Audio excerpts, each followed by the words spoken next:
በትግራይ እየተካሄደ ያለው ምንድነው?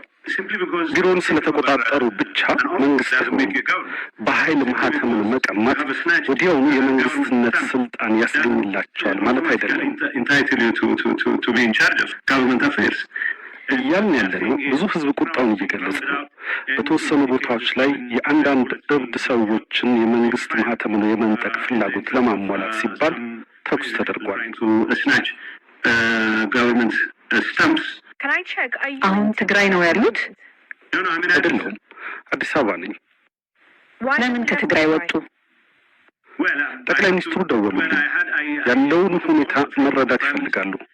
እናም ጉዳዩን ለመወያየት መጣሁ። ከእርሳቸው ጋር ብቻ ሳይሆን ከምዕራባውያን ዲፕሎማቶች ጋርም ለመወያየት ነው አመጣጤ። ምዕራባውያን አምባሳደሮች ጋር ተወያይቻለሁ።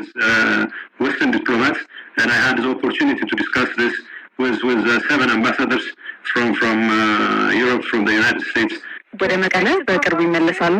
አዎ እመለሳለሁ። መቼ? ከጠቅላይ ሚኒስትሩ ጋር ያለኝን ውይይት መጨረስ አለብኝ፣ ሌሎች ውይይቶችንም እንዲሁ። ስለዚህ በሚቀጥለው ሳምንት መጀመሪያ አካባቢ እመለሳለሁ። እቅዳችን እንደዚያ ነው።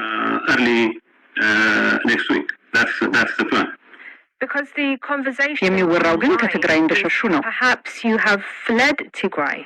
ለምን ከትግራይ ሸሻለሁ? ባለው የጸጥታ ሁኔታ ምክንያትና ነገሮች ከቁጥጥር ውጭ በመሆናቸው። ይህንን ልንገርሽ፣ ከህዝብ ጋር ውይይት እያደረግኩ ነበር። ያኔ ጊዜ አስተዳደሩን በማዋቀር አጋር ከሆነው ከፌዴራል መንግስት ተደወለልኝ። ምክንያቱም ያለው ሁኔታ አስጊ ስለሆነ ትግራይ ላይ ኃላፊነት ያላቸውን ሰዎች ወደ መዲናዋ የመጥራትና ነገሮችን የመረዳት ምክንያት አላቸው። በዚህ ምክንያት መሄዴ አግባብነት አለው።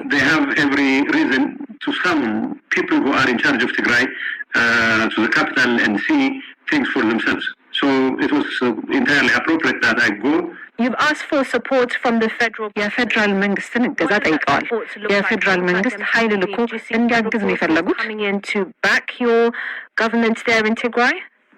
ምንም እንኳን በፕሪቶሪያ ስምምነት መሰረት የፌዴራል መንግስት ኃይል የማስተማራት ስልጣን ቢኖረውም ሰራዊት በመላክ የሚደረግ ጣልቃ ገብነት የተሻለ ነው ብዬ አላስብም።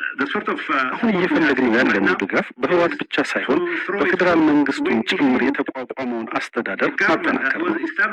በመሆኑ የፌዴራሉ መንግስት ጣልቃ ገብነት ሰራዊት በማሰማራት ላይ ሆን ይችላል። ዋናው ነገር ሁከት እየፈጠሩ ያሉ ሰዎች ወደ ልቦናቸው እንዲመለሱ ማድረግ ነው። የፌዴራል መንግስት ምን አይነት እርምጃ ይወስዳል? ምናየው ይሆናል።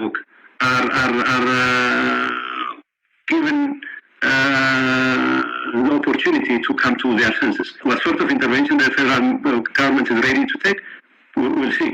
አስተዳደሩ ምን ያህል ደህንነቱ የተጠበቀ ነው? ትግራይን የመቆጣጠር አቅምስ አለው?